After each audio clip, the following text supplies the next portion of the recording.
नमस्कार, स्वागत है आप सभी का हमारे यूट्यूब चैनल में। इस वीडियो में हम some basic concepts in chemistry का लास्ट 10 इयर्स का नीट का क्वेश्चन सॉल्व करेंगे उसके डिटेल सॉल्यूशन के साथ, और हर एक क्वेश्चन में जो की कॉन्सेप्ट या फिर फार्मूला यूज हो रहे हैं उनको भी हम लोग देखते चलेंगे। ये चैप्टर क्लास 11 का है, तो आपका रिवीजन किया हुआ बहुत ज़्यादा दिन हो गया होगा। अगर आप रिसेंटली इसको रिवाइज किए हैं तो आपके लिए फार बेटर है, और अगर नहीं किए हैं रिवाइज तो भी कोई प्रॉब्लम नहीं है। मैंने सारा की कॉन्सेप्ट्स और फार्मूला इस वीडियो में डाल दिया है। इसका पीडीएफ भी मैं अपलोड कर दूंगा टेलीग्राम चैनल पे, आप वहाँ से भी डाउनलोड कर सकते हैं। आप चाहे तो यहाँ से स्क्रीनशॉट ले लें। आप अगर स्क्रीनशॉट रखते हैं तो आपके लिए अभी इजी हो जाएगा। मैं जब क्वेश्चन सॉल्व करूँगा तो स्क्रीनशॉट में आपका सारा की कॉन्सेप्ट और फॉर्मूला आपके सामने रहेगा, तो वहाँ से देखेंगे और क्वेश्चन को रिलेट करेंगे तो आपके लिए ईजी हो जाएगा। तो आप अब चाहे तो स्क्रीनशॉट ले लें। अभी मैं इसको धीरे धीरे स्वाइप कर रहा हूँ एक एक पेज, आप इसको स्क्रीनशॉट लेते चलें।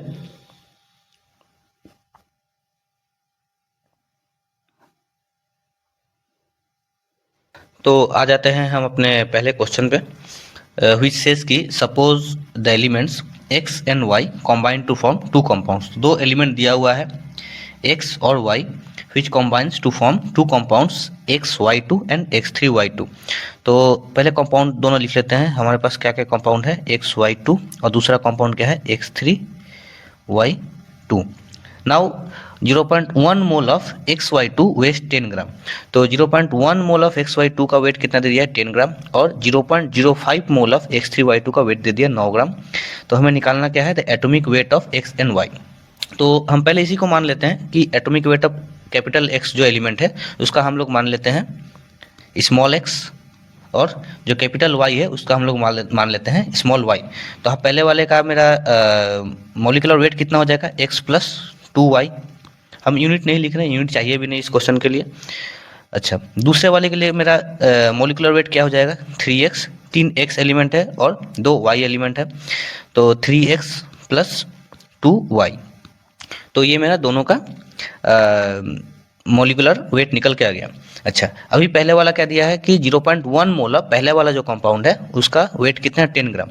तो ये अगर मेरा मॉलिक्यूलर वेट है, इसको अगर हम 0.1 मोल से इंटू करते हैं 0.1 से, तो ये कितना निकल के आ जाएगा, 10 ग्राम, पहले वाले कंडीशन के अकॉर्डिंग।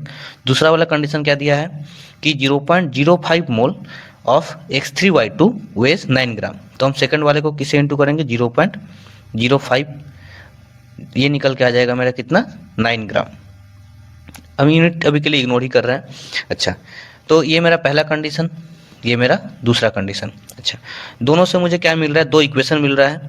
तो दोनों से हम दो सिंपल इक्वेशन बना लेंगे, x प्लस 2y, और 0.1 को हम RHS में लेके जाएंगे तो क्या हो जाएगा, इक्वल टू 100।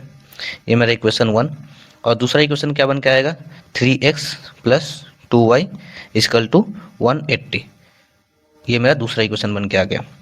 अब दोनों इक्वेशन को सिंपली हम लोग सॉल्व कर लेते हैं। तो हम क्या करते हैं कि इक्वेशन 2 में से इक्वेशन 1 को माइनस कर लेते हैं। तो इक्वेशन 2 माइनस इक्वेशन 1 करेंगे तो क्या हो जाएगा, 3x में से 1x गया, 2x बच गया, 2y में से 2y गया, कुछ नहीं बचेगा, और इक्वल टू आ जाएगा यहाँ पे 80, और x इक्वल टू क्या आ जाएगा यहाँ पे 40। तो मेरा थर्ड वाले ऑप्शन में दिया हुआ है x इक्वल टू 40, जिसका एटॉमिक वेट है। अच्छा, y भी चेक कर लेते हैं। तो किसी भी एक इक्वेशन में हम पुट करते हैं x का वैल्यू, लेट्स हम इक्वेशन 1 में पुट करते हैं, तो मेरा इक्वेशन 1 बन के आ जाएगा 40 प्लस 2y इक्वल टू 100। तो यहाँ से मेरा 2y इक्वल टू निकल के आ जाएगा 60, एंड y इक्वल टू क्या निकल के आ जाएगा 30। तो मेरा तीसरा वाला ऑप्शन है क्या हो जाएगा, करेक्ट ऑप्शन। तो चलिए नेक्स्ट क्वेश्चन पे चलते हैं। Question says that 10 ml of liquid carbon disulphide, specific gravity जिसका दिया हुआ है 2.63। स्पेसिफिक ग्रेविटी को हम लोग डेंसिटी की तरह ट्रीट कर सकते हैं। डेंसिटी में हम लोग यूनिट लिखते हैं, स्पेसिफिक ग्रेविटी में यूनिट नहीं लिखते हैं। तो इसको हम लोग बोल सकते हैं कि इसका डेंसिटी कितना है, 2.63 ग्राम पर ml। तो 10 ml of liquid carbon disulphide is burned in oxygen. तो you have to find the volume of the resulting gases measured at STP। तो STP का मतलब क्या होता है, standard temperature and pressure, 273 kelvin, या फिर इसको हम लोग बोल सकते हैं, और 0 डिग्री सेल्सियस को हम लोग स्टैंडर्ड टेम्परेचर मान लेते हैं, और 1 एटमॉस्फेरिक को हम लोग स्टैंडर्ड प्रेशर बोलते हैं। ठीक है, तो किसी भी 1 मोल ऑफ गैस का, किसी भी 1 मोल ऑफ गैस का चाहे कोई भी हो, एट STP इसका वॉल्यूम हो जाता है 22.4 लीटर। ठीक है, तो आ जाते हैं वापस क्वेश्चन पे। तो 10 ml of liquid carbon disulphide, liquid carbon disulphide को हम लोग बर्न कर रहे हैं, CH2 लिक्विड बर्न किया in the presence of O2 gas. क्या बनाएगा ये बर्न करने के बाद? ऑब्वियसली बर्निंग के बाद CO2 बनाएगा, कार्बन डाइऑक्साइड, और क्या बनाएगा मेरा? SO2 gas. दोनों ही गैस ही बनाएगा, CO2 भी गैस है, SO2 भी गैस है। अच्छा, इसको बैलेंस कर लेते हैं, स्टोइसियोमेट्री इसका हम लोग देख लेते हैं। तो यहाँ पे अगर बैलेंस करेंगे तो यहाँ पे आ जाएगा 3O2 और यहाँ पे आ जाएगा मेरा 2SO2। तो अभी इसका अगर हम ग्राम में लिखते हैं CH2 को, तो ग्राम में क्या हो जाएगा? 1 मोल ऑफ CH2 का मेरा मोलर मास कितना हो जाता है? कार्बन का हो जाएगा 12, सल्फर का हो जाएगा 32, तो 32 इंटू 2 प्लस 12 जो आ जाएगा मेरा 76 ग्राम। तो 76 ग्राम ऑफ CH2 को बर्न करते हैं तो मुझे 1 मोल ऑफ CO2 गैस मिलता है plus 2 mole of SO2 gas मिलता है। तो टोटल मेरा क्या मिलता है? 3 moles of gas.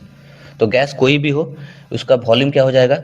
22.4 litre at STP। ठीक है, तो मेरा दिया हुआ है कितना? 10 ml जिसका डेंसिटी है 2.63।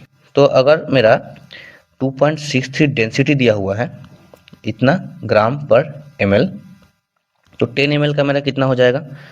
226.3 ग्राम। तो ये मेरा प्रोवाइडेड है, this is my liquid CH2 that is provided here. तो मेरा अगर 76 ग्राम CH2 को हम लोग बर्न करते हैं तो मेरा निकल के आता है 3 मोल्स ऑफ गैस, राइट। अच्छा, 3 मोल्स ऑफ गैस का वॉल्यूम कितना हो जाएगा? 3 इंटू 22.4 लीटर, राइट। ये मेरा हो जाएगा 3 मोल्स ऑफ गैस का वॉल्यूम। तो अगर हम 1 ग्राम CH2 को बर्न करेंगे तो मेरा कितना गैस निकल के आएगा? 3 इंटू 22.4 बाई 76 लीटर गैस बन के आएगा। तो अगर हम 26.3 ग्राम ऑफ CH2 को बर्न करेंगे तो क्या हो जाएगा? 3 इंटू 22.4 बाई 76 इंटू 26.3, ये मेरा इतना लीटर गैस बन के आएगा। इसको आप लोग जब कैलकुलेट करेंगे तो ये निकल के आ जाएगा 23.25 लीटर। तो इस क्वेश्चन का ऑप्शन ए मेरा करेक्ट ऑप्शन हो जाएगा। अच्छा, तो चलते हैं नेक्स्ट क्वेश्चन पे। Which of the following is dependent on temperature? तो टेम्परेचर पे कौन सा क्वांटिटी डिपेंडेंट है हम लोग देख लेते हैं। पहला मेरा है वेट परसेंट, वेट परसेंट, इसका फॉर्मूला क्या होता है? Weight of solute by weight of solution into 100। अगर हम फिजिक्स के सेंस में बात करें तो वेट का मतलब क्या हो जाता है? Mass into acceleration due to gravity g, और ऊपर नीचे g कट जाता है। तो जनरली हम लोग केमिस्ट्री में क्या करते हैं कि मास से ही डील करते हैं, वेट को हम लोग मास की तरह ही ट्रीट कर लेते हैं। ठीक है, तो मास मेरा क्या है? इसको हम लोग सिंपली लिख सकते हैं मास बाई मास इंटू 100। और मास कैसा है मेरा? इंडिपेंडेंट क्वांटिटी है, तो ये मेरा टेम्परेचर पे डिपेंड नहीं करेगा। दूसरा वाला मेरा क्या है? मोलरिटी। मोलरिटी का फॉर्मूला क्या होता है? Number of moles of solute by volume of solution in litre.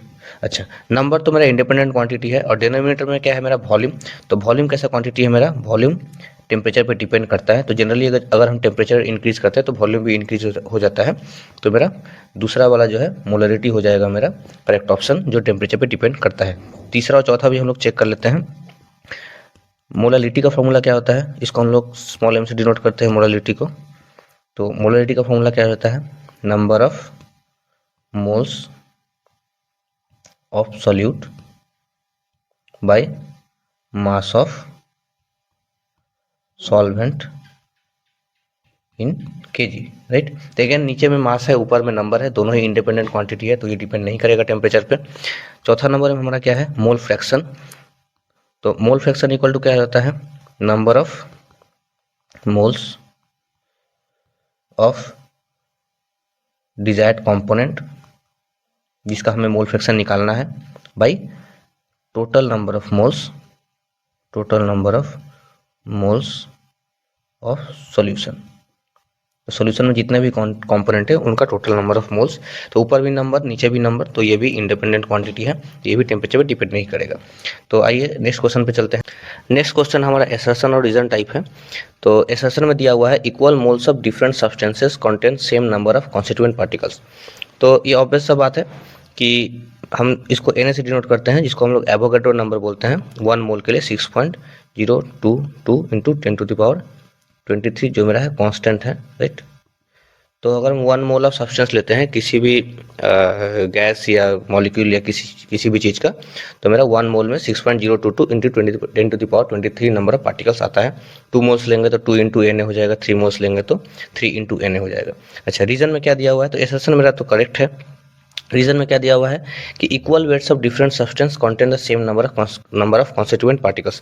तो ये मेरा स्टेटमेंट रॉन्ग, रीजन मेरा रॉन्ग है कि लेट्स से कि मैं अगर हम ऑक्सीजन का बात कर रहे हैं तो इसका मोलर मास कितना हो जाता है ऑक्सीजन एलिमेंट का 16 और कार्बन का हो जाता है 12, राइट। तो इसका मतलब क्या होता है कि 12 ग्राम अगर कार्बन लेते हैं तो इसका 1 मोल ऑफ पार्टिकल्स मिलता है हमें, और ऑक्सीजन का 16 ग्राम ऑफ ऑक्सीजन लेते हैं तो हमें 1 मोल ऑफ पार्टिकल मिलता है। तो ऑब्वियसली अगर हम सेम ग्राम लेंगे तो ऑक्सीजन कम हो जाएगा कार्बन से। इसका मतलब यह है कि सेम मास या same weight of different substance में नंबर ऑफ पार्टिकल सेम नहीं होता। तो असर्शन मेरा करेक्ट है, रीजन मेरा रॉन्ग है। अच्छा, चलते हैं नेक्स्ट क्वेश्चन पे। In which case is the number of molecules of water maximum. तो किस वाले केस में number of water molecule maximum है वो हमें निकालना है। तो एक एक करके चेक कर लेंगे। सबसे पहला मेरा दिया हुआ है 18 ml ऑफ वाटर। अच्छा, सबको अगर हमें नंबर ऑफ मोल चेक करना है तो हम सबको नंबर ऑफ मोल में चेंज कर लेंगे। तो 18 ml ऑफ वाटर को हम लोग बोल सकते हैं 18 ग्राम ऑफ वाटर, क्योंकि हम लोग क्या एज्यूम करते हैं कि वाटर का डेंसिटी कितना है 1 ग्राम per ml eight 4 degree Celsius. तो जनरली हम वही एज्यूम कर लेते हैं कि वाटर का मेरा डेंसिटी है 1 ग्राम पर ml। तो इस हिसाब से मेरा 18 ग्राम वाटर हो जाएगा पहला वाला। अच्छा, वाटर का मोलर मास कितना हो जाता है 18 ग्राम पर ml, 18 ग्राम पर मोल वाटर का मोलर मास ही है। इसका मतलब क्या हो जाएगा इक्वल टू 1 मोल इसमें वाटर मॉलिक्यूल है। अच्छा, दूसरा वाला केस क्या है 0.18 ग्राम ऑफ वाटर। तो 0.18 ग्राम में कितना नंबर ऑफ मोल हो जाएगा 0.18 या गिवन मास है ग्राम बाई मोलर मास कितना हो जाता है 18 ग्राम पर मोल। तो ये मेरा निकल के आ जाएगा 10 to the power -2 mole, right. अच्छा, तीसरा वाला क्या है 10 to the power -3 moles of water, ये मोल में ही दिया हुआ है। 4 नंबर चेक कर लेते हैं। इसमें दिया हुआ है 0.00224 of water vapours at 1 atm pressure and 273 kelvin. तो 1 atm और 273 केल्विन को हम लोग क्या बोलते हैं STP। और STP पे 1 मोल ऑफ किसी भी गैस का STP पे 1 मोल ऑफ किसी भी गैस का वॉल्यूम कितना हो जाता है 22.4 लीटर, राइट। तो मेरा दिया हुआ है 0.00224 लीटर ऑफ वाटर वेपर में कितना नंबर ऑफ मॉलिक्यूल होगा। तो 22.4 लीटर में 1 मोल हो जाएगा water, 1 mole of water molecule. तो मेरा कितना दिया हुआ है 0.0224 लीटर में कितना हो जाएगा 0.00224 by 22.4 litre, sorry number of mole, इतना मोल, राइट। तो ये मेरा निकल के आ जाएगा 10 to the power -4, right.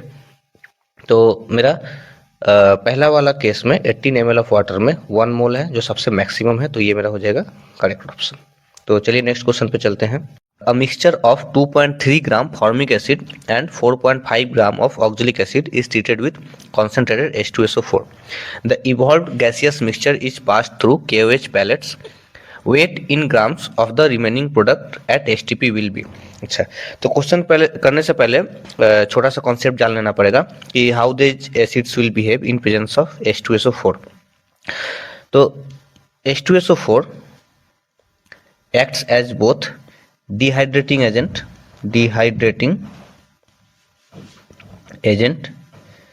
and oxidizing agent. तो जहाँ पे अगर H2O निकल पाएगा वहाँ से H2O निकालेगा, दैट मीन्स डिहाइड्रेट करेगा। जहाँ पे ऑक्सीडाइज कर पाएगा वहाँ पे ऑक्सीडाइज भी करेगा, ठीक है। तो when it reacts with formic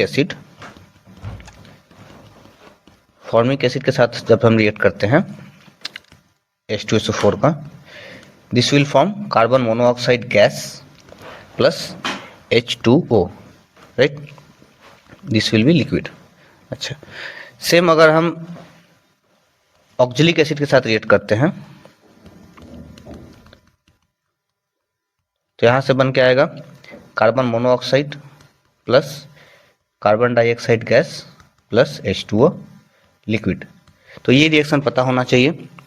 अच्छा, नाउ सेकंड और एक कॉन्सेप्ट पता होना चाहिए कि ये जो हमारे पास दो गैस निकल के आ रहा है, एक कार्बन मोनोऑक्साइड और एक कार्बन डाइऑक्साइड, इसको ट्रीट किससे किया गया, KOH पैलेट से। अच्छा, नाउ कार्बन डाइऑक्साइड कैसा ऑक्साइड है, it is a acidic oxide. तो यहाँ पे ये कॉन्सेप्ट भी याद रखना पड़ेगा, CO2 is an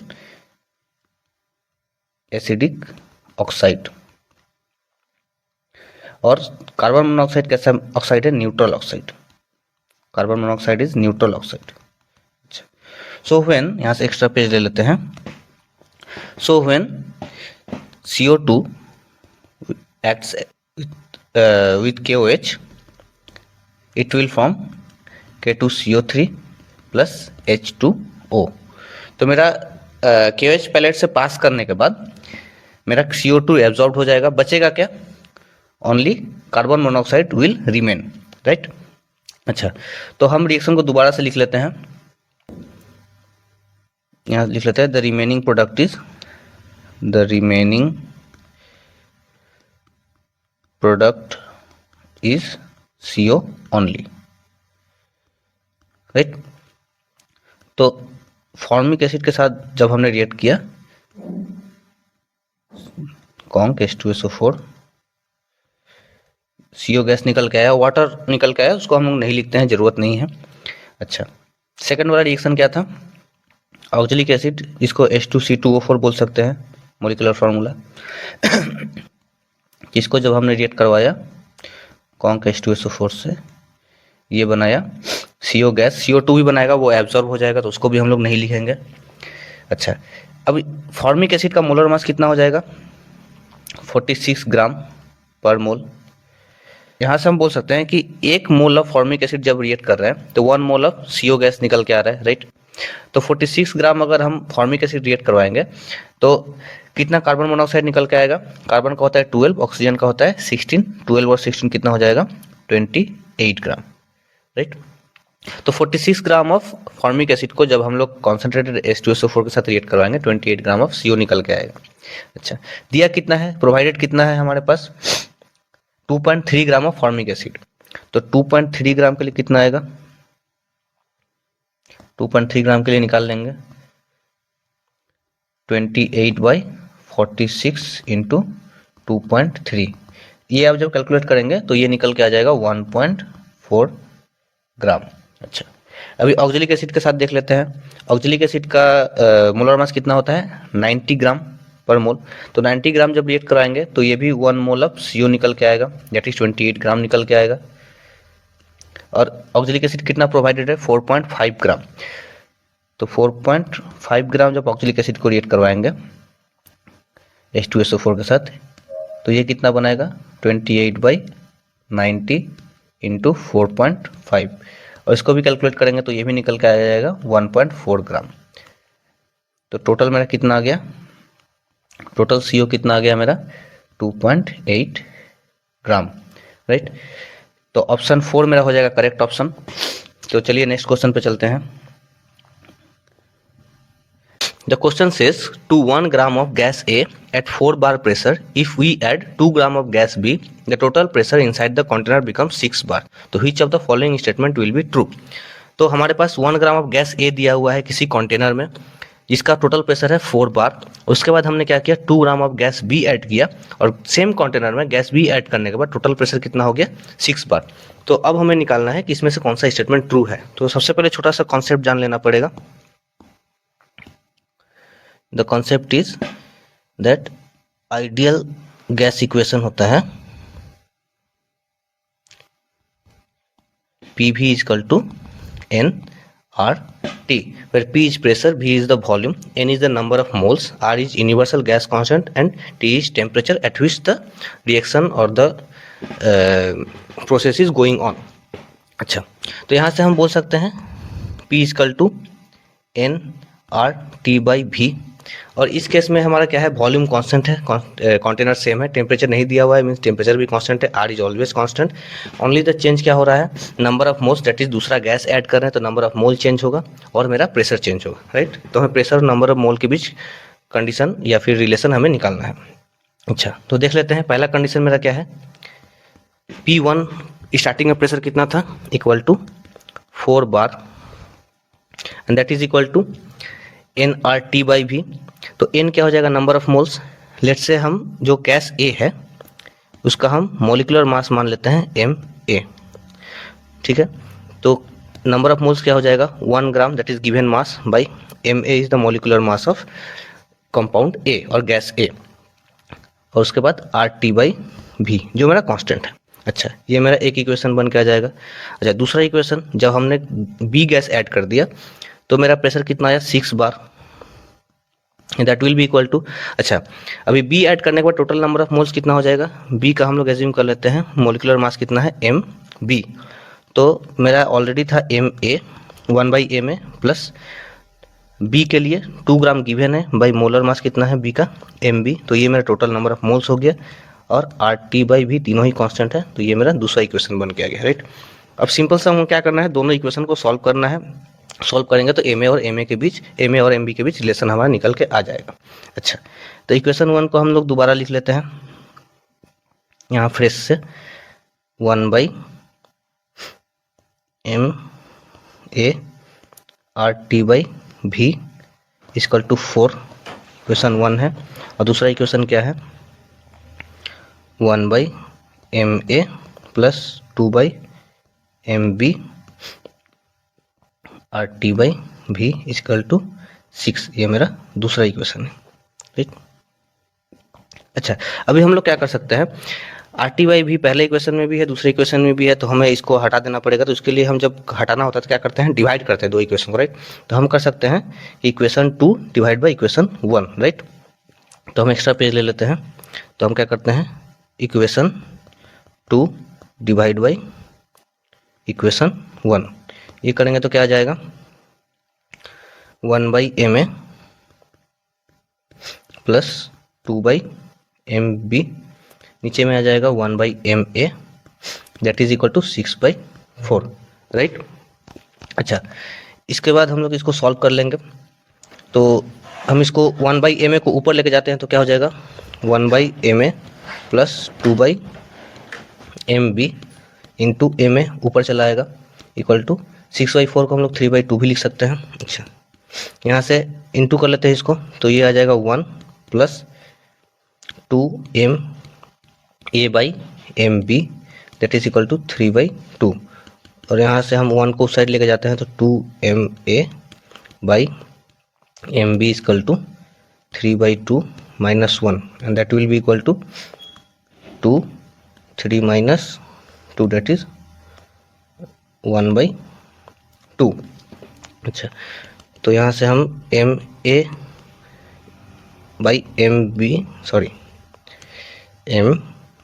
equal to हो जाएगा 1/4, और यहाँ से लिख सकते हैं 4Ma equal to Mb, right. तो देखते हैं ये वाला इक्वेशन कहाँ पे दिया हुआ है, 4Ma इक्वल टू Mb, तो ये मेरा 4 नंबर ऑप्शन क्या हो जाएगा, करेक्ट ऑप्शन हो जाएगा। तो चलते हैं हम नेक्स्ट क्वेश्चन पे। A 2 gram mixture of 2 bivalent metals Ma equal to 15, Mb equal to 30। इसका मतलब क्या है कि कोई भी मेटल A है, लेट से बाइवेलेंट मेटल, जिसका मोलिकुलर मास कितना दिया हुआ है 15, एंड कोई भी दूसरा मेटल है B बाइवेलेंट मेटल्स जिसका मोलिकुलर मास दिया हुआ है 30। When dissolved in HCl evolve 2.24 litre of H2 at HTP, what is the mass of A present in the mixture. ठीक है, तो हमारे पास दो बाइवेलेंट मेटल दिया हुआ है, लिख लेते हैं पहले। लेट से A एक मेटल है, B एक मेटल है। बाइवेलेंट मेटल अब क्या है कि जैसे मैग्नीशियम हो गया, कैल्शियम हो गया, इसके ऊपर +2 चार्ज, जनरल ऑक्सीडेशन स्टेट +2 होता है, उसको हम लोग बाइवेलेंट मेटल कहते हैं, राइट। अच्छा, तो हमारे पास A दिया हुआ है, इसका मोलिकुलर मास दिया हुआ है कितना, Ma इक्वल टू 15 लिख लेते हैं, और B एक मेटल दिया हुआ है जिसका मोलिकुलर मास दिया हुआ है 30। अच्छा, अभी इन दोनों को जब HCl के साथ रिएक्ट करवाते हैं तो लेट से रिएक्शन मेरा क्या है, A plus B plus HCl, ये क्या बनाएगा, H2 गैस, राइट। अच्छा, अभी स्टोइसियोमेट्री देख लेते हैं कि जब कोई भी बाइवेलेंट मेटल, लेट से हमारे पास अगर कैल्शियम होता है, जैसे एग्जांपल देख लेते हैं कि हमारे पास लेट से कि कैल्शियम होता है, अगर उसको हम HCl के साथ रिएक्ट करवाते हैं, क्या बनाता है, H2 गैस बनाता है। कितना बनाता है, कैल्शियम कितना इलेक्ट्रॉन डोनेट करेगा, 2 इलेक्ट्रॉन डोनेट करेगा 2 H प्लस आयन को, और 2 H प्लस आयन कंबाइन होकर क्या बनेगा, एक H2 गैस बनाएगा, राइट। तो सिमिलरली यहाँ पे क्या दिया हुआ है, HTP पे कितना H2 गैस रिलीज हो रहा है, HTP पे 2.24 लीटर। अगेन हम लिख लेते हैं standard temperature and pressure. Standard temperature and pressure पे क्या होता है, कोई भी 1 मोल गैस का वॉल्यूम कितना होता है, 22.4 लीटर। अच्छा, तो अगर मेरे पास 1 मोल गैस रिलीज होता, यहाँ पे लिख लेते हैं लेट से, ये अगर मेरे पास 1 मोल गैस रिलीज होता, दैट मीन्स हमारे पास 22.4 लीटर गैस रिलीज होता, राइट। तो 1 मोल के लिए कितना मोल हमें बाइवेलेंट मेटल चाहिए, 1 मोल, यानी A और B मिलाकर कितना होना चाहिए, 1 मोल, और ये बैलेंस इक्वेशन करेंगे तो 2HCl।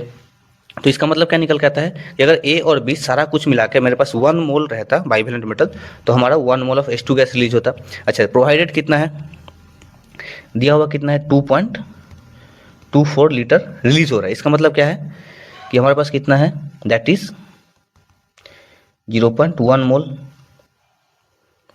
0.1 मोल H2 रिलीज हो रहा है, राइट। इसका मतलब क्या है, हमारे पास 0.1 मोल A और B को मिलाकर कितना था हमारे पास, 0.1 मोल ऑफ बाइवेलेंट मेटल था, राइट। अच्छा, हम एज्यूम कर सकते हैं कि हमारे पास दोनों मिक्सचर कितना दिया हुआ है, 2 ग्राम। तो हम एज्यूम कर सकते हैं कि लेट अस एज्यूम A का कितना था हमारे पास, x ग्राम, और B का कितना था, y ग्राम। ये हम एज्यूम कर लिया, राइट। अच्छा, तो इसका मतलब क्या हो गया, x प्लस वाई को मिलाकर कितना हो जाएगा, 2 ग्राम। ये मेरा एक इक्वेशन आ गया, राइट। अच्छा, और एक इक्वेशन क्या बन सकता है, यहाँ A और B को मिलाकर टोटल नंबर ऑफ पार्टिकल्स कितना है, 0.1 मोल। तो ये एक मेरा इक्वेशन बन सकता है। तो दूसरा इक्वेशन क्या बन सकता है कि हमारे पास x ग्राम ऑफ A था, जिसका मोलर मास है Ma, plus y gram of B था, जिसका मोलर मास है Mb, राइट।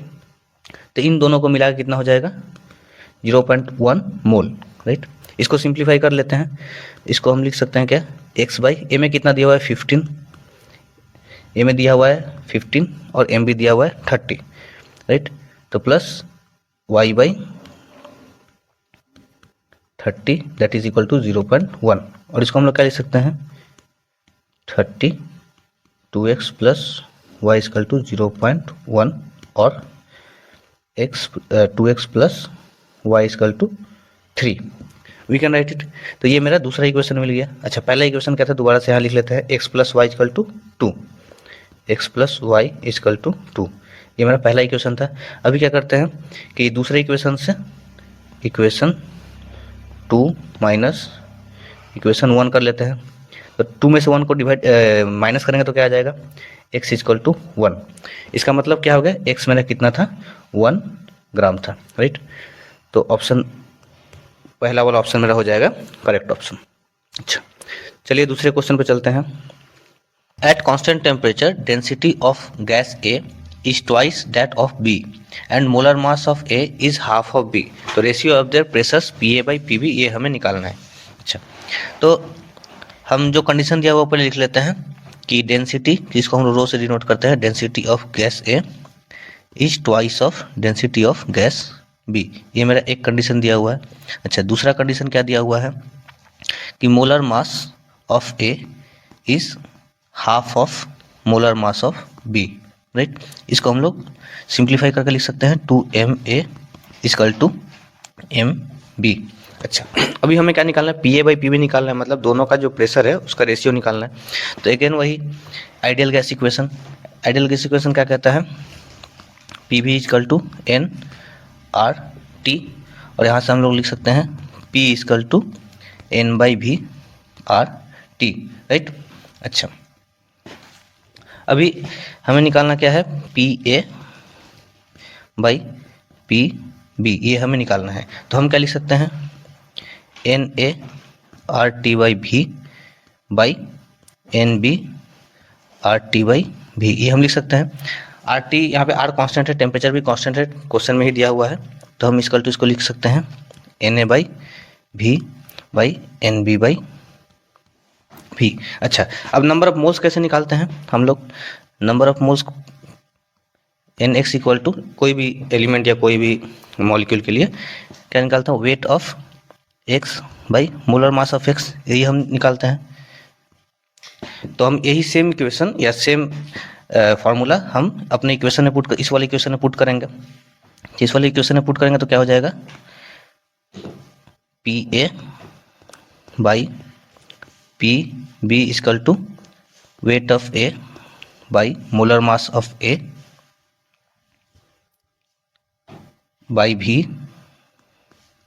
ये हम भी को नीचे लिख लेते हैं, into V by weight of B by molar mass of B into V. अच्छा, अभी वेट बाई वॉल्यूम क्या होता है, हम लोग केमिस्ट्री में पहले भी मैंने बताया कि हम लोग मास और वेट को एक जैसा ही ट्रीट कर लेते हैं केमिस्ट्री में। तो मास बाई वॉल्यूम क्या हो जाता है हमारा, density, density equal to mass by volume. तो मैं आप इसको कैसे लिख सकते हैं, P A by P B equal to W A by V को क्या लिख सकते हैं, density of A by M A, और नीचे वाला क्या हो जाएगा, density of B by M B. अच्छा, अभी सबको ए में या फिर बी में कन्वर्ट कर लेंगे, तो हम सबको ए में कन्वर्ट कर लेते हैं। हमारा रिलेशन क्या क्या था, पहला वाला रिलेशन कि density of A is twice of density of B, तो हम लोग डेंसिटी ऑफ ए को, रो ए को हम लोग 2 रो बी लिख सकते हैं, तो इक्वल टू लिख सकते हैं 2 रो बी। अच्छा, अभी नीचे में रह गया मेरा रो बी। अच्छा, ऊपर में मेरा एम ए को भी हम लोग बी में कन्वर्ट कर लेंगे, तो एम ए को बी में कन्वर्ट करेंगे तो क्या हो जाएगा, M A equal to half M B, तो यहाँ पे हम लिख सकते हैं हाफ एम बी, और नीचे वाला मेरा एम बी रह गया। तो मेरा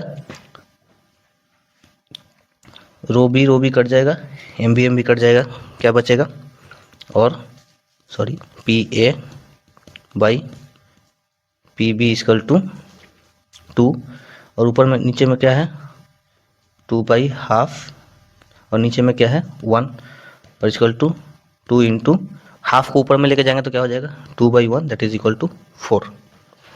तो मेरा P A by P B equal to हो जाएगा 4, या फिर 4:1 बोल सकते हैं, रेशियो निकालना है तो 4:1 4 ही होगा। तो मेरा 3 नंबर ऑप्शन क्या हो जाएगा, करेक्ट ऑप्शन। तो चलते हैं नेक्स्ट ऑप्शन पे, नेक्स्ट क्वेश्चन पे। Question says the number of moles of hydrogen molecules required to produce 20 moles of ammonia through Haber's process is. तो हैबर्स प्रोसेस क्या होता है, it is a industrial process to produce ammonia. तो एक बार process लिख लेते हैं, जिसमें नाइट्रोजन और हाइड्रोजन को ऐड करते हैं तो मेरा अमोनिया बन के आता है NH3। यहाँ पे हाई टेम्परेचर और हाई प्रेशर यूज करते हैं, तो कंडीशन हमें चाहिए भी नहीं तो लिख नहीं रहे हैं। अच्छा, तो बैलेंस अगर करेंगे इक्वेशन को, अगर इक्वेशन को अगर बैलेंस करेंगे तो हमें क्या मिल जाएगा, यहाँ पे डालना पड़ेगा 3H2 और मेरा 2NH3, राइट। तो हम यहाँ पे बोल सकते हैं 3 मोल्स ऑफ H2 लग रहा है और 2 मोल्स ऑफ अमोनिया बन के आ रहा है। तो हम सिंपल सा कैलकुलेशन कर लेंगे कि जब 2 मोल्स ऑफ NH3 बनाने के लिए हमें 3 मोल्स ऑफ H2 लगता है, तो हम अगर हमें कितना बनाना है, क्वेश्चन में दिया हुआ है 20 मोल्स ऑफ अमोनिया बनाना है, तो 20 मोल्स बनाने के लिए कितना हो जाएगा 3/2 इंटू 20, तो ये मेरा बन के आ जाएगा 30 मोल्स, राइट। तो हमें 30 मोल्स ऑफ हाइड्रोजन गैस चाहिए होगा, तो ऑप्शन 3 हो जाएगा हमारा करेक्ट ऑप्शन। अच्छा, चलते हैं नेक्स्ट क्वेश्चन पे। तो क्वेश्चन सेज की find empirical formula of the compound if M equal to 68%, जिसका एटॉमिक मास दिया गया है 34 and the remaining 32% is oxygen. अच्छा, हमें एक मेटल ऑक्साइड दिया गया है जिसमें 68% मास कितना है, किसका है, मेटल का है, और 32% ऑक्सीजन का है, और मेटल का एटॉमिक मास दे दिया गया है 34, ऑक्सीजन का हमें पता ही है कितना होता है 16, राइट। तो हम ऐसे एज्यूम कर सकते हैं कि 100 AMU मेरे पास मेटल दिया हुआ है, जिसमें 68% मास मेरा मेटल का है, 32% ऑक्सीजन का है। तो वहाँ से मुझे उस कंपाउंड में कितना नंबर ऑफ मेटल है, कितना नंबर ऑफ ऑक्सीजन है, ऑक्सीजन का नंबर ऑफ एटम निकालना है, राइट। तो हम कैसे निकालते हैं number, let's say number of M कैसे निकालेंगे मेटल का। गिवन मास मतलब गिवन कितना है 68 और एटॉमिक मास कितना है उसका 34, राइट। 34 ये हो जाता है 2, राइट। और नंबर ऑफ ऑक्सीजन कितना हो जाएगा दिया हुआ है 32 और ऑक्सीजन का एटॉमिक मास कितना है 16, तो ये भी आ जाएगा 2।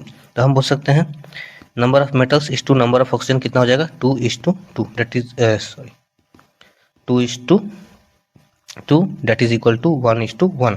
यानी मेरा फॉर्मूला क्या हो जाएगा MO, ये मेरा इंपेरिकल फॉर्मूला हो जाएगा। तो ऑप्शन ए मेरा करेक्ट ऑप्शन हो जाएगा, ऑप्शन 1। तो चलते हैं नेक्स्ट क्वेश्चन पे।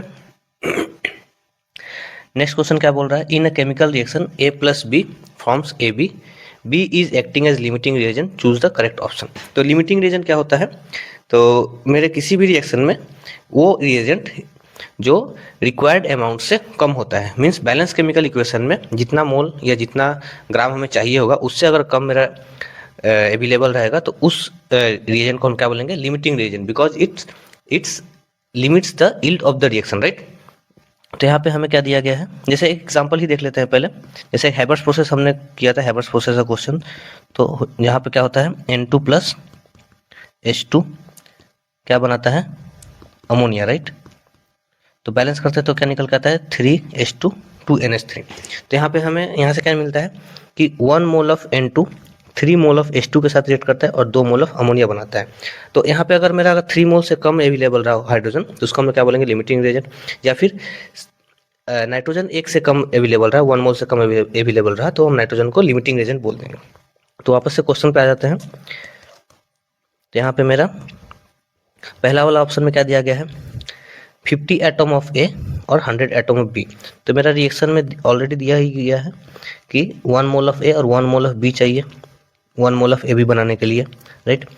तो पहले वाले में दिया गया है 50 एटम ऑफ A है, 100 एटम ऑफ B है, तो B रिक्वायर्ड से ज़्यादा है, तो यहाँ तो लिमिटिंग रिएजेंट हो नहीं सकता। सेकंड वाले ऑप्शन में 100 एटम ऑफ A है, 200 एटम ऑफ B है, अगेन रिक्वायर्ड से 1:1 रेशियो से ज़्यादा है, तो ये भी मेरा नहीं होगा। थर्ड ऑप्शन में मेरा क्या दिया गया है 50 atom of A 30 atom of B। तो यहाँ मेरा अगर 50 एटम ऑफ A से कंप्लीट रिएक्ट करवाना है तो हमें 50 एटम ऑफ B चाहिए, लेकिन 50 से कम दिया गया है, तो ऑप्शन 3 हो जाएगा मेरा करेक्ट ऑप्शन। और इस वाले ऑप्शन में B मेरा लिमिटिंग रीजन की तरह काम कर रहा है। फोर्थ वाले ऑप्शन भी चेक कर लेते हैं।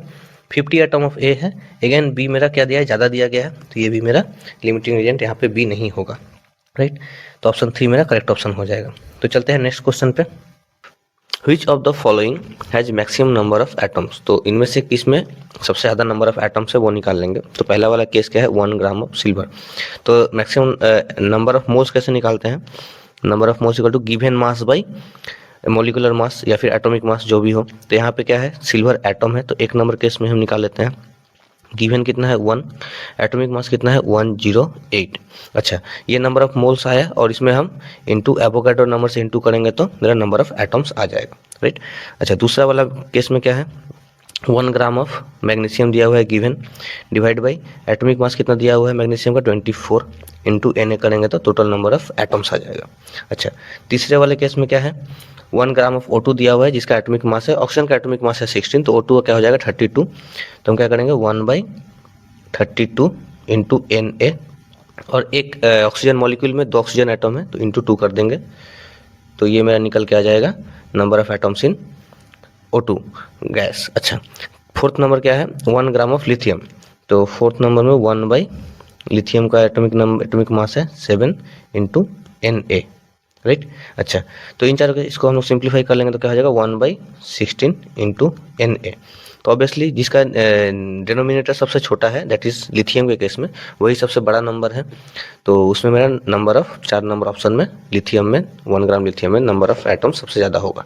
तो चलते हैं नेक्स्ट क्वेश्चन पे। Next question says the number of protons neutrons and electrons in 175 lutetium 71 respectively are. तो नंबर ऑफ प्रोटॉन हम लोग क्या जानते हैं number of proton is equal to number of electrons, और नंबर ऑफ न्यूट्रॉन्स कैसे निकालते हैं? Number of neutrons equal to atomic number, sorry mass number minus atomic number, right. तो नंबर ऑफ प्रोटॉन और नंबर ऑफ इलेक्ट्रॉन इक्वल होता है, तो पहला वाला केस में क्या है? 71 प्रोटॉन है, 71 इलेक्ट्रॉन है। अच्छा, नंबर ऑफ न्यूट्रॉन निकाल लेते हैं पहले वाले केस में।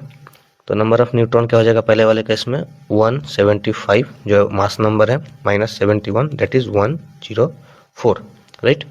तो ये हो जाएगा मेरा ऑप्शन 1 करेक्ट ऑप्शन।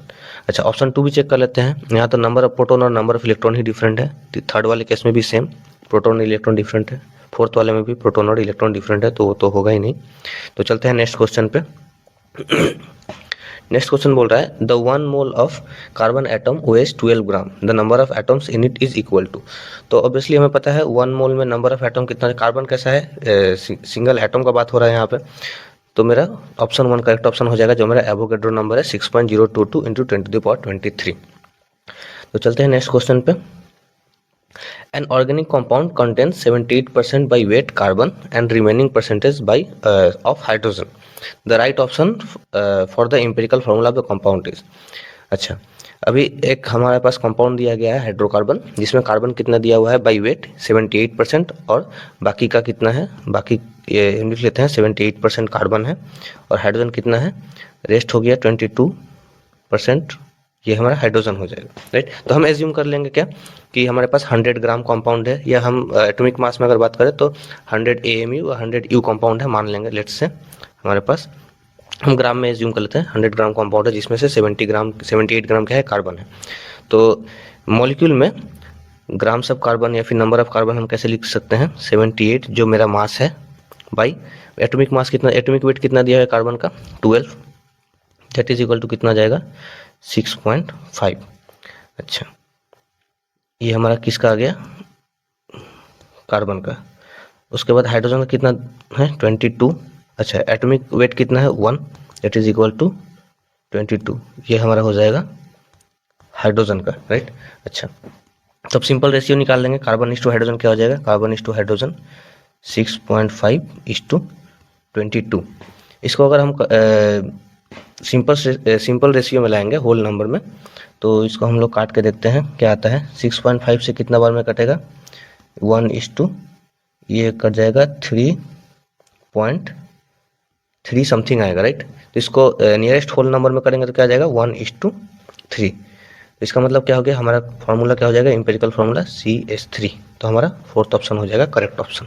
तो चलते हैं नेक्स्ट क्वेश्चन पे। दिया हुआ है what mass of 95% pure calcium carbonate will be required to neutralise 50 ml of 0.5 molar HCl solution according to the following reaction. तो बैलेंस्ड केमिकल रिएक्शन हमें दिया हुआ है। उसके बाद क्या करना है? Calculate up to second place of decimal point. तो हमें इसमें 2-3 कॉन्सेप्ट इन्वॉल्व है। तो हमें एक कंपाउंड दिया गया है कैल्शियम कार्बोनेट का, जो प्योर नहीं है, जो ओनली 95% प्योर है। उसको हमें यूज़ करना है न्यूट्रलाइज करने के लिए 50 ml ऑफ HCl सॉल्यूशन। अच्छा, तो सबसे पहले हमें प्रोडक्ट चाहिए नहीं, क्योंकि कैल्शियम कार्बोनेट मेरा रिएक्टेंट में है, HCl मेरा रिएक्टेंट में है, तो प्रोडक्ट को हम नहीं लिखते हैं। तो हम ओनली कैल्शियम कार्बोनेट को यहाँ पे लिख लेते हैं। कैल्शियम कार्बोनेट और क्या चाहिए? HCl, right.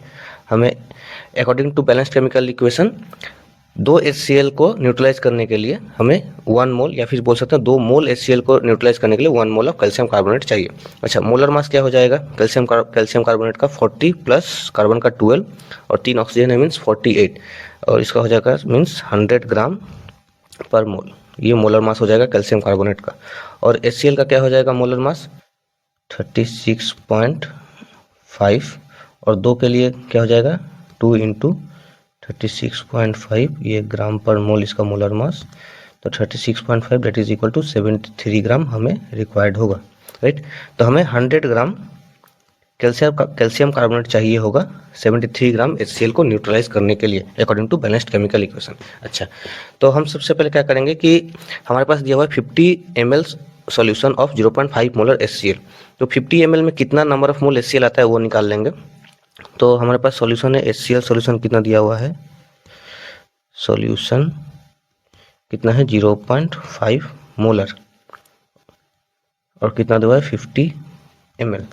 तो हम बोल सकते हैं कि 1000 ml में ml सॉल्यूशन में 0.5 मोल HCl है, बोल सकते हैं। नेक्स्ट पेज में चले आते हैं, दोबारा से लिख लेते हैं इसको कि 1000 ml solution contains 0.5 मोल HCl। अच्छा, हमारे पास है 50 ml सोल्यूशन दिया हुआ है, तो 50 ml में कितना हो जाएगा लिख लेंगे। 50 ml में हो जाएगा 0.5 बाई 1000 इंटू 50, ये कट के आ जाएगा आपका 5 इंटू 5 25, मतलब 2.5 और नीचे 1000, तो ये आ जाएगा 0.025 मोल HCl, राइट। अच्छा, अभी हमारे पास ग्राम में था, 2 मोल ऑफ HCl को न्यूट्रलाइज करने के लिए 1 मोल ऑफ कैल्शियम कार्बोनेट लगेगा, राइट। तो हम ऐसा बोल सकते हैं कि हमारे पास 0.25 मोल HCl था, तो उसके लिए कितना कैल्शियम कार्बोनेट लगेगा। तो सिंपल सा इक्वेशन लिख लेते हैं, to neutralise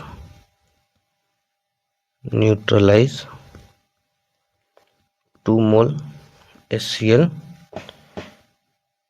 required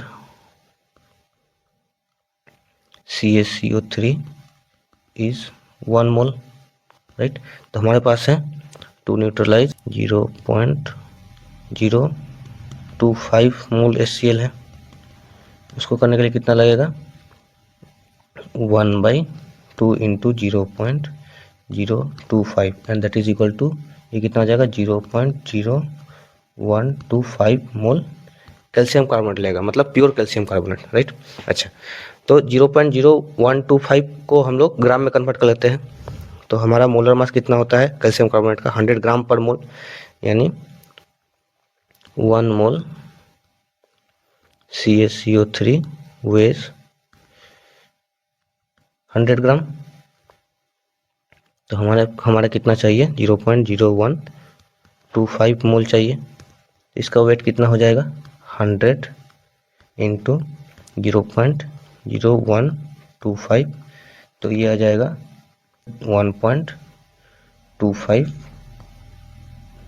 gram calcium carbonate चाहिए। अच्छा, तो यहाँ से हम लोग लिख लेते हैं, एक और पेज ले लेते हैं, तो 100 ग्राम impure compound contains कितना 95 ग्राम कैल्शियम कार्बोनेट। अच्छा, तो इसका मतलब क्या है, हमें अगर 95 ग्राम कैल्शियम कार्बोनेट चाहिए तो उसके लिए हमें 100 ग्राम कंपाउंड लेना पड़ेगा, राइट। तो हमें कितना चाहिए 1.2 ग्राम 1.25 ग्राम कैल्शियम कार्बोनेट चाहिए, तो उसके लिए कितना हो जाएगा, so to get 1.25 gram CaCO3 we will need कितना लग जाएगा 100 बाई 95 इंटू 1.25, तो ये आपका आ जाएगा अप्रॉक्सीमेटली 1.315। हम डेसिमल के बाद थर्ड प्लेस तक ले रहे हैं, क्योंकि हमें क्वेश्चन में क्या दिया हुआ है, क्वेश्चन में दिया हुआ है हमें सेकंड प्लेस तक, अप टू सेकंड प्लेस तक हमें क्या करना है, राउंड ऑफ करना है, राइट। अच्छा, अभी राउंड ऑफ का रूल भी यहाँ से क्लियर हो जाएगा आपको। राउंड ऑफ का रूल क्या होता है कि इफ़, ये लास्ट वाला डिजिट क्या है हमारा 5 है, तो if the digit to be dropped, मतलब जिसको हम लोग को हटाना है, ड्रॉप्ड इज 5, अगर 5 को रिमूव करना होता है तो रूल क्या है कि अगर उसका पहला वाला डिजिट इवन है तो हम जैसा रहता है वैसा छोड़ देते हैं, और अगर ऑड है तो एक बढ़ा देते हैं। तो यहाँ लिख लेते हैं rule 5, if preceding digit is even क्या होता है, अनचेंज रहता है, अनचेंज्ड, कोई छेड़छाड़ नहीं करते हैं। जैसे अगर यहाँ पे रहता है हमारा 1.325 रहता तो 1.32 हम लोग लिख सकते थे, और यहाँ पे क्या है 1.315 है। तो if preceding digit is odd, अगर ऑड डिजिट रहता है तो क्या करते हैं हम लोग +1, मतलब एक बढ़ा देते हैं, राइट। तो हमारा क्या है 1.315 है, जिसको अगर राउंड ऑफ करेंगे डेसिमल के 2 प्लेस तक तो ये हो जाएगा 1.32, राइट। तो हमारा ऑप्शन थर्ड में दिया हुआ है, तो ऑप्शन थर्ड हो जाएगा हमारा करेक्ट ऑप्शन। तो चलिए नेक्स्ट क्वेश्चन पे चलते हैं। If 1 molar solution that contains 0.5 mole of a solute there is, तो हमारे पास क्या दिया है 1 मोलर सॉल्यूशन। तो मोलरिटी का फॉर्मूला क्या होता है लिख लेते हैं पहले। Molarity equal to number of moles of solute by mass of solvent in KG, right, mass of solvent in KG. अच्छा, अगर 1 मोलर सोल्यूशन दिया इसका मतलब क्या है, दैट मीन्स हमारे पास 1 kg सॉल्वेंट में contains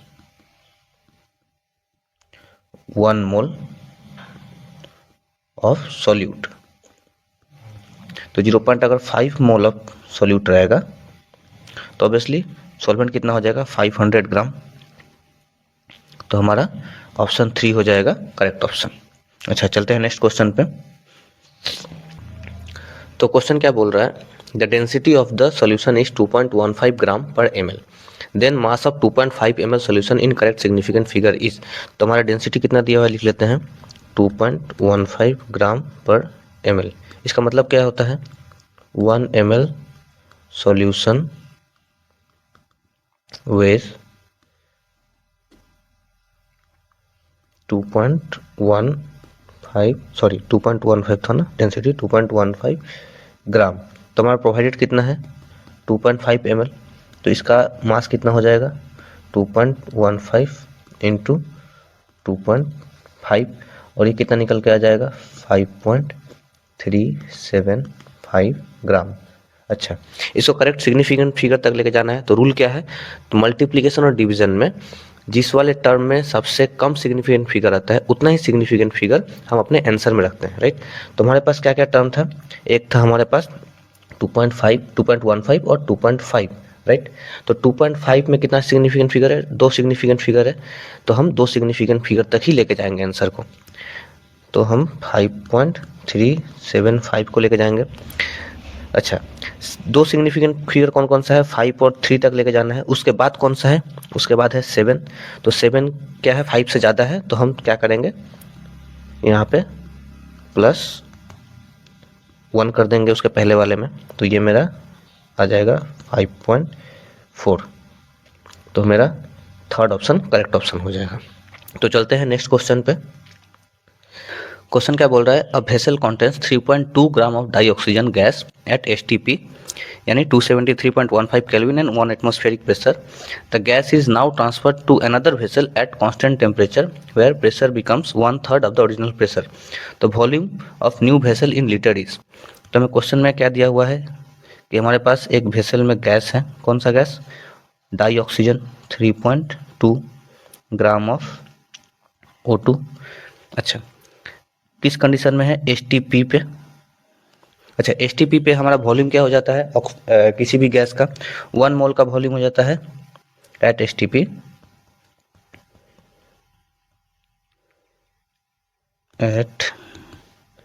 STP volume of 1 mole gas, volume of 1 mole gas equal to 22.4 litre, right. अच्छा, हमारे पास दिया कितना हुआ है 3.2 ग्राम ऑफ O2 दिया हुआ है, तो O2 का मोलिकुलर मास निकाल लेंगे पहले। तो मोलर मास ऑफ O2 क्या हो जाता है, 2 ऑक्सीजन है तो 16 + 16 32 ग्राम पर मोल, राइट। अच्छा, यानी 32 ग्राम ऑक्सीजन अगर लेंगे तो उसका वॉल्यूम कितना हो जाएगा 22.4 लीटर। दिया कितना हुआ है हमें 32 ग्राम दिया हुआ है, तो 32 ग्राम के लिए कितना हो जाएगा 2.24 लीटर। सिंपल सा मैथ्स है। अच्छा, इस यानी कि हमारे पास 2.24 लीटर वॉल्यूम है इस कंटेनर का। अच्छा, इसको ट्रांसफ़र किया गया किसमें, किसी और वेसल में eight constant temperature, constant temperature पर ट्रांसफ़र किया गया दूसरे वेसल में। तो इस वाले वेसल में मेरा प्रेशर क्या दिया हुआ है, 1/3 हो जाता है। तो यहाँ अगर हम एज्यूम कर ले पहले वाले में कि प्रेशर मेरा P1 था, तो यहाँ पे क्या हो जाएगा, प्रेशर इक्वल टू P1/3 और वॉल्यूम कितना है ये हमें निकालना है, राइट। अच्छा, नाउ आइडियल गैस इक्वेशन हम जानते हैं। Ideal gas equation says PV equal to nRT और यहाँ से लिख सकते हैं P equal to 1/V nRT। अच्छा, ये nRT मेरा कांस्टेंट है क्योंकि number of moles of gas तो सेम है, सेम पूरे ऑक्सीजन को ही ट्रांसफर किया जा रहा है। R कांस्टेंट है, T भी कांस्टेंट है क्योंकि यहाँ पे दिया ही हुआ है क्वेश्चन में। तो इसको हम लोग लिख सकते हैं और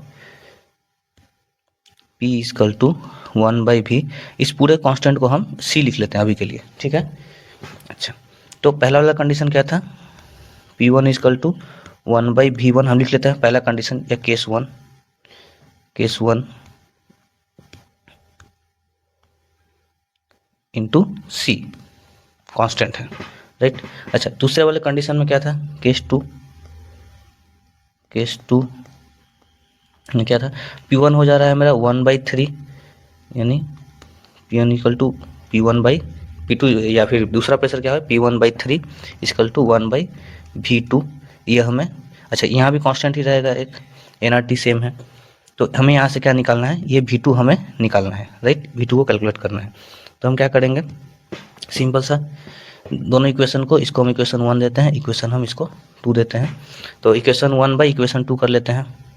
तो इक्वेशन 1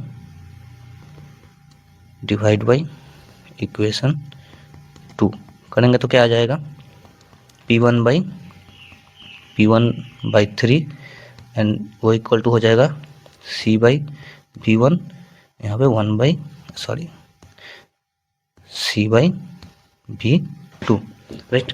अच्छा, P1 कट जाएगा, C कट जाएगा, दोनों कांस्टेंट है। तो यहाँ से मेरा क्या निकल के आएगा, 1/3 को ऊपर लेके जाएंगे तो क्या हो जाएगा, 3 इक्वल टू V2/V1 हो जाएगा।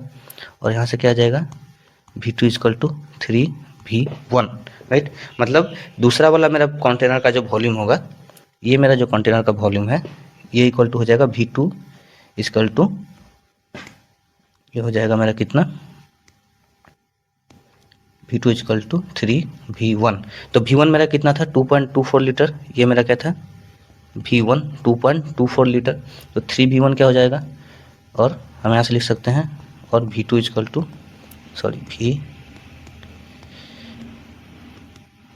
V2 equal to 3 into 2.24 and वो निकल के आ जाएगा कितना, 6.72, राइट। तो 6.72 मेरा हो जाएगा करेक्ट ऑप्शन। तो ऑप्शन 2 मेरा करेक्ट ऑप्शन हो जाएगा, राइट। अच्छा, चलते हैं नेक्स्ट क्वेश्चन पे। नेक्स्ट क्वेश्चन बोल रहा है what fraction of Fe iron exist as Fe3 in Fe 0.96O। तो कोई भी एक आयरन ऑक्साइड है जिसका हमें एम्पिरिकल फार्मूला दे दिया गया है। अच्छा, उसमें क्या बोला है, consider Fe 0.96O to be made up of Fe2 and Fe3। अच्छा, इस आयरन में Fe2 और Fe3 दोनों है। तो हम सिंपल सा फार्मूला लिख लेते हैं इसके लिए। लेट्स से मेरा फार्मूला क्या था, Fe2 भी है और Fe जिसका चार्ज +3 है, तो दोनों Fe है इसमें और ऑक्सीजन है, ये मेरा फार्मूला है। अच्छा, हम एज्यूम कर लेते हैं क्या कि Fe2 मेरा X है, Fe3 Y है, ठीक है, और ऑक्सीजन मेरा क्या है 1 है, जैसा कि क्वेश्चन में दिया हुआ है एम्पिरिकल फार्मूला। अच्छा, तो यहाँ से X + Y क्या हो जाएगा, मेरा फार्मूला में क्या दिया हुआ है कि Fe मेरा 0.96 है, तो यानी यहाँ से मेरा क्या निकल के आएगा, यहाँ से X + Y मेरा क्या है 0.96 है, राइट। ये मेरा एक इक्वेशन बन के आ गया। अच्छा, अभी और एक इक्वेशन बनाना पड़ेगा, हमारे पास 2 वेरिएबल है, तो एक और इक्वेशन बना लेते हैं। ये कैसा है, न्यूट्रल कंपाउंड है, ऑब्वियसली कोई चार्ज नहीं दिया हुआ। इसका मतलब क्या है कि Fe + 2 जो जिसका नंबर है X और Fe जिसका नंबर है Fe+3 जिसका नंबर है y, दोनों का चार्ज ऐड करेंगे तो ऑक्सीजन के चार्ज के बराबर आएगा, राइट। तो इसका मतलब हम क्या बोल सकते हैं, 2x + 3y इक्वल टू कितना चार्ज आएगा, ऑक्सीजन का है -2, राइट। और Fe+2 और Fe+3 जितना भी है सबको मिला के कितना आना चाहिए, +2, तभी बैलेंस्ड होगा, न्यूट्रल कंपाउंड बनेगा मेरा। तो ये मेरा दूसरा इक्वेशन आ गया। अच्छा, अब इन दोनों को सिंपली सॉल्व कर लेंगे। तो हमको क्या निकालना है, Fe+3 का निकालना है कि what fraction of Fe exist as Fe+3। तो Fe+3 हमने y को कंसिडर किया था, तो हम डायरेक्ट यहाँ से y निकालेंगे। तो क्या करेंगे, x के जगह पहले वाली इक्वेशन से x का वैल्यू पुट कर लेंगे। तो ये हो जाएगा 2, x मेरा क्या हो जाएगा 0.96 minus y plus 3y equal to +2, right. अच्छा, यहाँ से हम सॉल्व कर लेंगे तो क्या आ जाएगा, ये आ जाएगा मेरा 1.92 minus 2y plus 3y equal to +2। तो यहाँ से मेरा y इक्वल टू क्या आ जाएगा, 2 माइनस 1.92 और ये मेरा आ जाता है 0.08।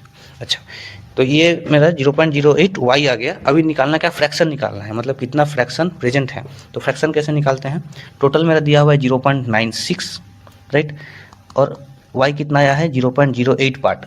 तो फ्रैक्शन कैसे निकालेंगे, fraction of Fe3 equal to 0.08 by 0.96, इसको लिख सकते हैं 8/96 लिख सकते हैं। और ये आ जाएगा कितना बार में जाएगा, 12 बार में ना, तो 1/12, राइट। तो ये मेरा फ्रैक्शन ऑफ Fe3 प्रेजेंट है।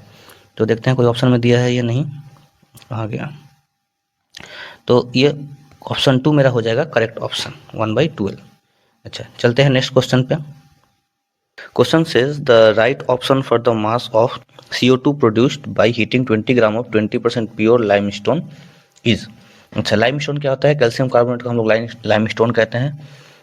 अच्छा, रिएक्शन भी दे दिया गया है। तो हमें क्या बोला है कि हमारे पास ऐसा एक कंपाउंड है जिसमें 20% लाइमस्टोन है, 80% क्या है, इम्प्योरिटी है, राइट। इसका मतलब क्या है कि अगर हम 100 ग्राम कंपाउंड लेते हैं,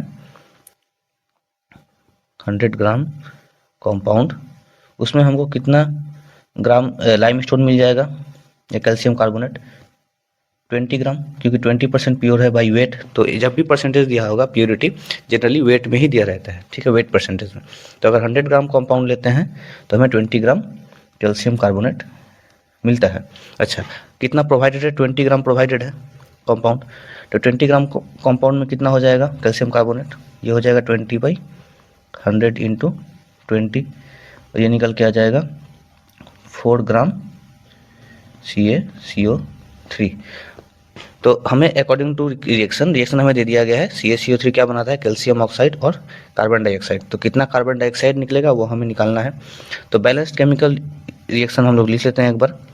CaCO3 क्या बनाता है, CaO प्लस CO2। इसका मतलब क्या है कि 1 मोल कैल्शियम कार्बोनेट को जब हम लोग हीट करते हैं तो 1 मोल CO2 रिलीज होता है, राइट। इसका मतलब अगर हम मास में लिखते हैं सेम स्टोइसियोमेट्री को, तो कैल्शियम कार्बोनेट का मोलर मास कितना हो जाएगा, 100 ग्राम।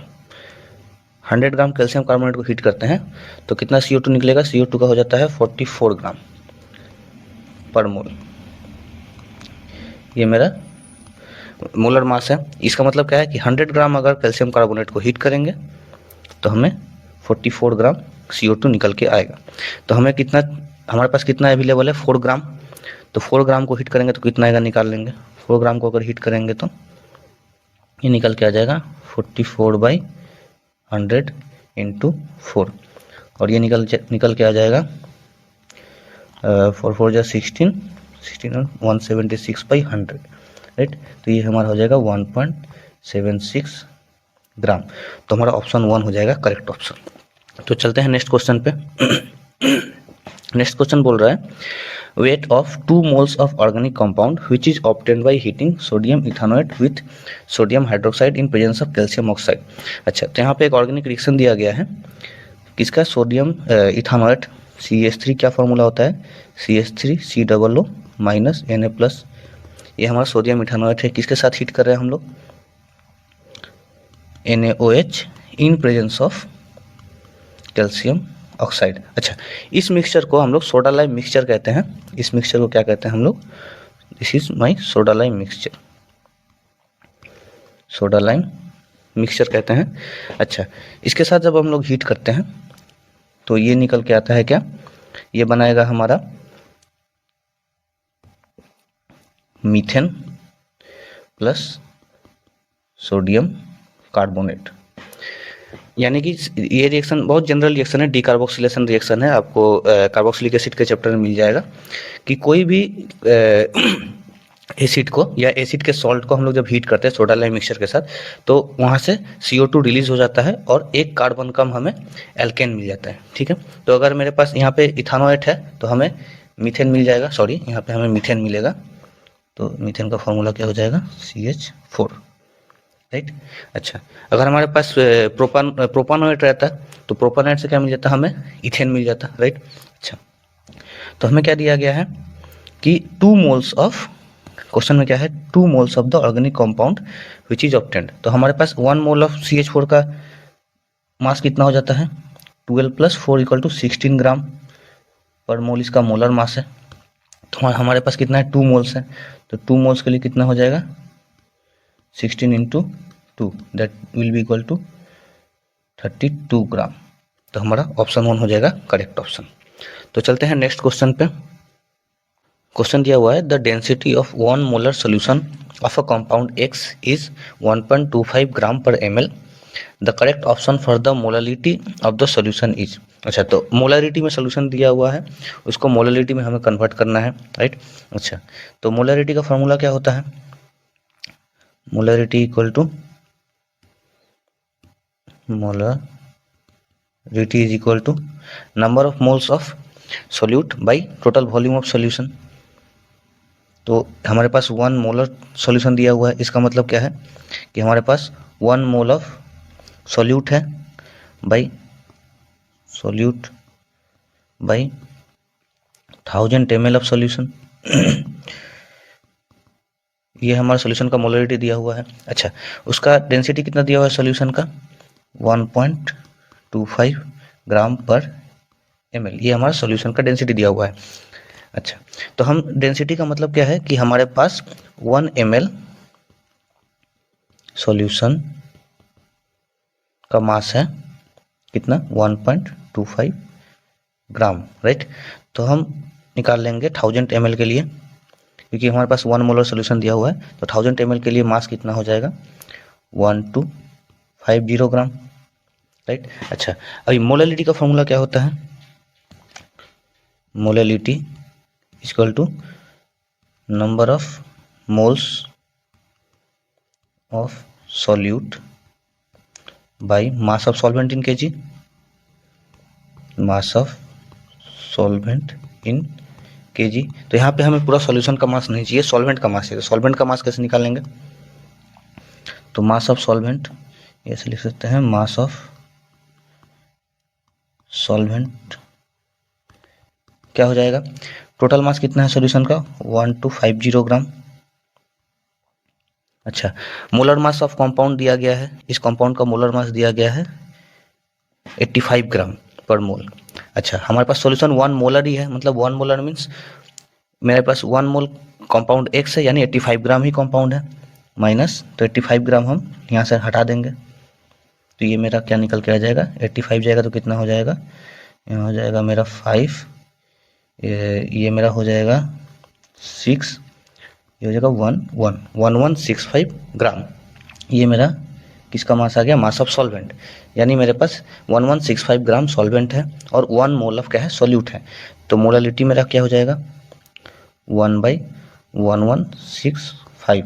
अच्छा, ये ग्राम में है तो इसको हम लोग 1000 से इंटू करेंगे, तो ये हमारा क्या आ जाएगा? केजी में आ जाएगा। तो ये आप कैलकुलेट करेंगे तो ये आपका आ जाएगा 0.858 मोलर सॉल्यूशन। तो ये आपका हो जाएगा करेक्ट आंसर, जो ऑप्शन 2 है। तो चलिए नेक्स्ट क्वेश्चन पे चलते हैं। नेक्स्ट क्वेश्चन क्या बोल रहा है? The highest number of helium atom is in. किसमें मेरा हीलियम एटम सबसे ज़्यादा है? 4 केस दिया हुआ है, तो चारों हम देख लेते हैं। पहला वाला क्या है? 4 मोल ऑफ हीलियम। अच्छा, दूसरा केस क्या दिया हुआ है, फॉर यू ऑफ हीलियम, अच्छा यू मतलब unified mass, for you means, for you of helium means हमारे पास क्या है, एक वन एटम ऑफ हीलियम, क्योंकि मेरा हीलियम का एटॉमिक मास ही है 4u, that is unified mass. Molar mass में जब करते हैं तो ग्राम पर मोल लिखते हैं, जब एक एटम का या एक मॉलिक्यूल का मास निकालते हैं तब एटॉमिक मास या मॉलिक्यूलर मास बोलते हैं, जिसको हम लोग यूनिफाइड मास या फिर एएमयू में डिनोट करते हैं, एटॉमिक मास यूनिट में। तो 4u है मीन्स हमारे पास एक एटम है हीलियम का, पहले वाले केस में 4 मोल है, तो 4 मोल का मतलब हम लिख सकते हैं कि 4 इंटू एवोगाड्रो नंबर, तो ये मेरा टोटल नंबर ऑफ मॉलिक्यूल आ जाएगा, राइट। इतना एटम्स लिख लेते हैं, 4 इंटू Na एटम्स। अच्छा 3 नंबर केस में देखते हैं क्या दिया है, 4 ग्राम ऑफ हीलियम। अच्छा हीलियम का मोलर मास कितना होता है, 4 ग्राम पर मोल, इसका मतलब क्या है, मेरे पास 4 gram of helium means 1 mole of helium है, 1 मोल ऑफ He, इसका मतलब क्या है 1 इंटू एवोगाड्रो नंबर से इंटू कर देंगे तो मेरा एटम आ जाएगा, इतना एटम्स। अच्छा 4 नंबर केस क्या देखते हैं कि यहाँ पे दिया है 2.271098 litre of helium at STP. अच्छा एसटीपी पे वॉल्यूम क्या होता है, हमने बहुत सारा क्वेश्चन किया है, 1 मोल ऑफ कोई भी गैस का, या फिर आइडियल गैस के लिए जनरली होता है, कोई भी गैस का वॉल्यूम हम मान लेते हैं 22.4 लीटर, 22.4 लीटर। तो यहाँ पे कितना दिया हुआ है 2.27 लीटर, इसका मतलब हमारे पास क्या है 0.1 मोल ऑफ He प्रेजेंट है 4 नंबर केस में। तो इसको अगर नंबर ऑफ मॉलिक्यूल्स में कन्वर्ट करेंगे तो 0.1 इंटू Na एटम्स। तो मेरा ऑप्शन ए में सबसे ज़्यादा नंबर ऑफ हीलियम एटम्स है, तो ऑप्शन 1 हो जाएगा हमारा करेक्ट ऑप्शन। तो चलते हैं नेक्स्ट क्वेश्चन पे। अच्छा question says 1 gram of sodium hydroxide was treated with 25 ml of 0.75 molar HCl solution, the mass of sodium hydroxide left unreacted. इसका मतलब क्या है कि सोडियम हाइड्रोक्साइड मेरा बच जा रहा है, तो HCl मेरा यहाँ पे लिमिटिंग रिएजेंट है या कम दिया हुआ है।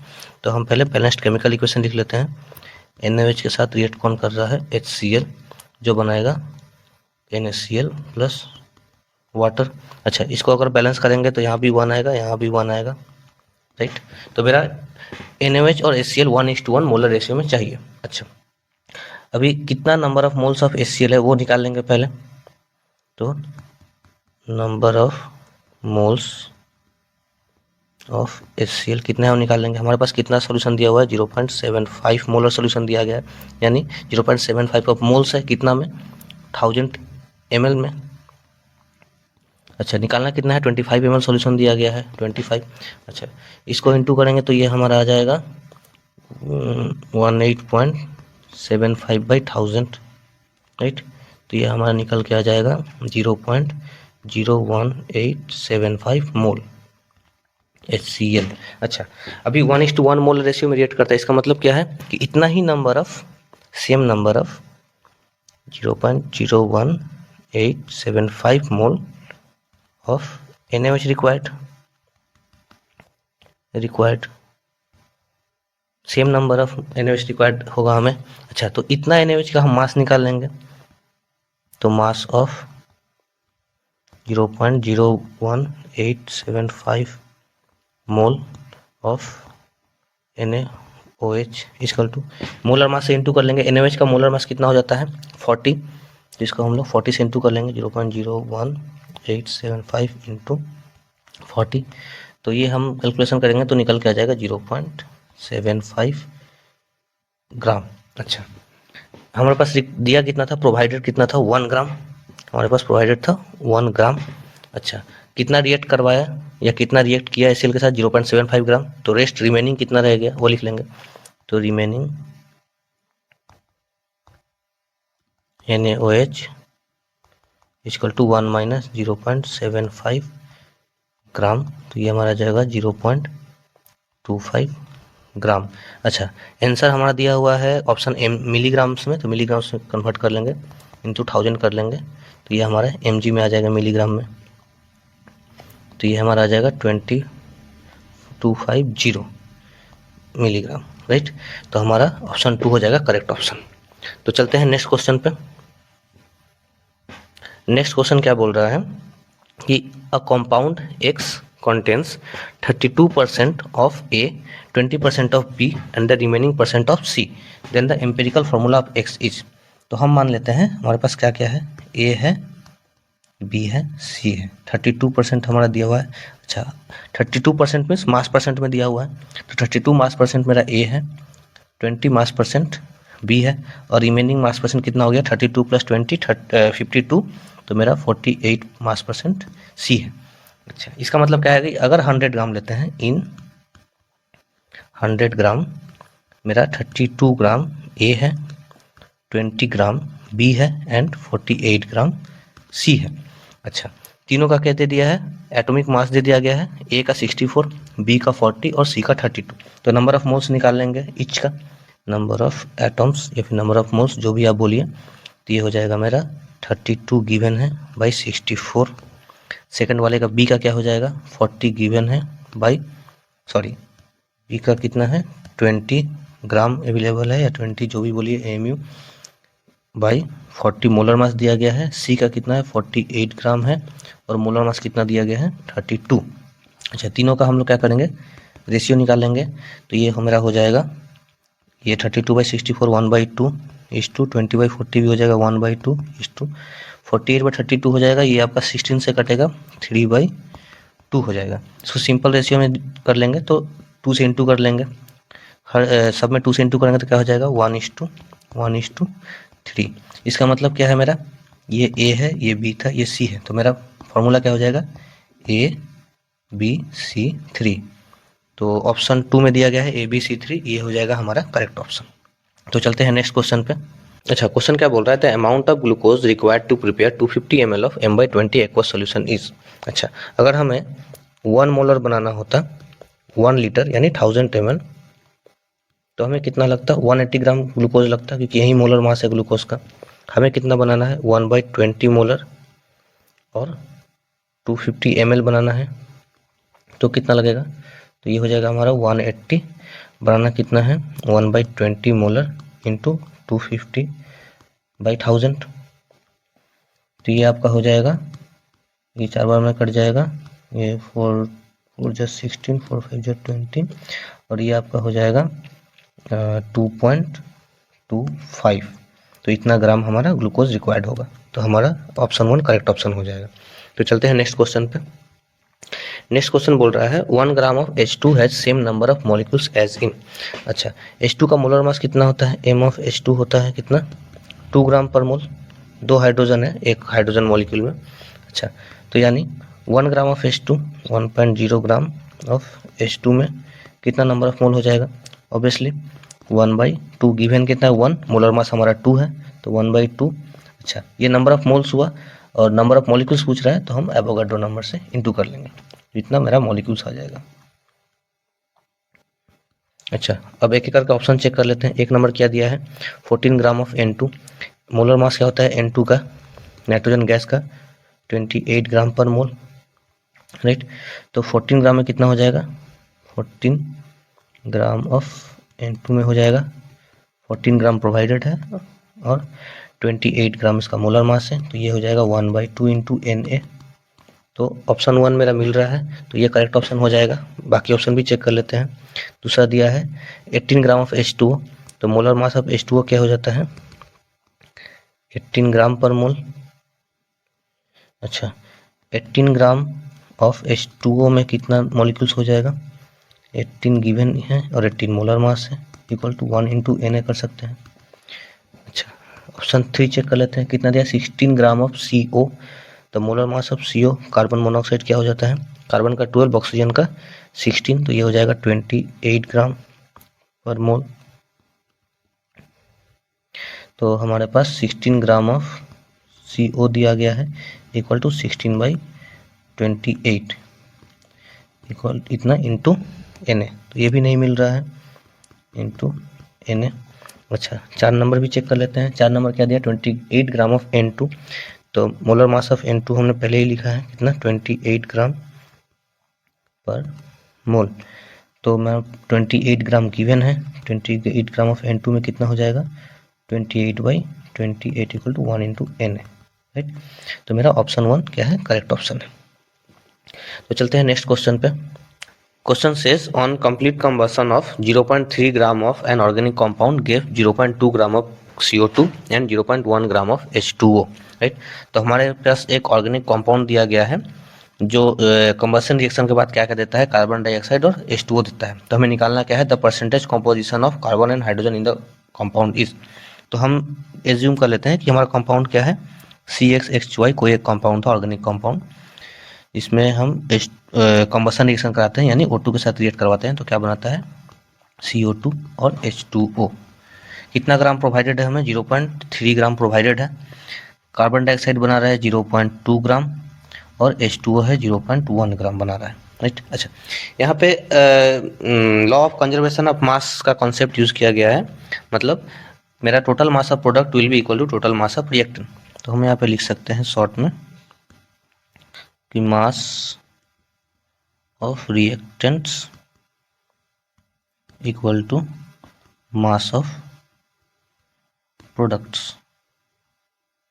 इसका मतलब क्या है कि कार्बन डाइऑक्साइड में जो कार्बन है वो मेरा हाइड्रोकार्बन से ही आया है और मेरा वाटर में जो हाइड्रोजन है वो मेरा हाइड्रोकार्बन से ही आया है। इसका मतलब क्या है कि जो कार्बन डाइऑक्साइड में कार्बन जितना ग्राम बन के आया वही मेरा हाइड्रोकार्बन में मिलेगा और हाइड्रोजन जो बन के आया वो भी मेरा हाइड्रोकार्बन में मिलेगा। तो यहाँ से हम इस जो CO2 बन के आया 0.2 ग्राम, उसमें कितना ग्राम कार्बन है वो निकाल लेते हैं। Mass of carbon in CO2 यह कितना हो जाएगा। अच्छा, 1 मोल कार्बन डाइऑक्साइड में कितना मास होता है, 12 ग्राम, और 1 मोल CO2 का मास हो जाएगा आपका 44। तो ये हो जाएगा 12/44। ये 1 मोल में आएगा 12 कार्बन का मास। इसको इंटू करेंगे 0.2 से, क्योंकि 0.2 मेरा ग्राम बन के आया है, तो ये आपका आ जाएगा 0.054545 ऐसा कुछ बन के आएगा, ठीक है। अच्छा, उसके बाद सेकंड हम निकाल लेते हैं हाइड्रोजन का मास वाटर में से। तो mass of hydrogen in water. अच्छा, यहाँ पे H2O में कितना है, 2 ग्राम हाइड्रोजन है और H2O का मोलर मास कितना होता है 18। अच्छा, कितना ग्राम बन के आया, 0.1 ग्राम बन के आया, तो ये आपका आ जाएगा 0.011111 ऐसा कुछ बन के आएगा। अच्छा, तो इतना मास, ये मेरा इतना ग्राम कार्बन और इतना ग्राम हाइड्रोजन बन के आया, और यही ग्राम कार्बन और हाइड्रोजन किसमें था, 0.3 ग्राम ऑफ ऑर्गेनिक कंपाउंड में था। तो वहाँ से हम लोग मास परसेंटेज निकाल लेंगे। यहाँ से पेज ले लेते हैं, तो मास परसेंट ऑफ कार्बन निकाल लेते हैं। Mass percent of carbon equal to कितना आया, 0.054545